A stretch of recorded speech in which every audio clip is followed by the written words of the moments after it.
Pawan Kalyan Delhi tour, Telugu Desam party, Bharatiya Janata party, జనసేనల పొత్తు, ఇది ఒక ఆస్పెక్ట్.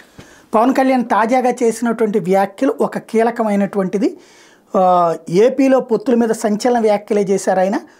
టీడీపీ, జనసేన, బీజేపీ పొత్తు కోసం చాలా కష్టపడ్డాను, జాతీయ నాయకత్వంతో ఎన్ని చివాట్లు తిన్నానో నాకే తెలుసు, అయినా రాష్ట్రం కోసం భరించాను, వాళ్ళని ఒప్పించడానికి నానా మాటలు పడ్డాను, పొత్తు కోసం ఒప్పించడానికి చాలా ఇబ్బంది పడ్డాను, దండం పెట్టి మరీ 3 పార్టీల పొత్తుని ఒప్పించానంటూ పవన్ కళ్యాణ్ తాజాగా చేసిన ప్రకటన భారతీయ జనతా పార్టీకి తెలుగుదేశం పట్ల ఎలాంటి ఫీలింగ్ ఉందన్నటువంటిది ఒక ఆస్పెక్ట్.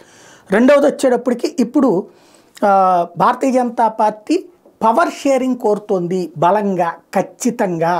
అంటే అది పవన్ కళ్యాణ్కేనా బీజేపీకి కూడానా అన్నటువంటిది తెలియదు. బట్ వాళ్ళ డిమాండ్లో పవర్ షేరింగ్ అన్నది మస్ట్గా ఉంది అన్నటువంటిది అసలైనటువంటి పాయింట్.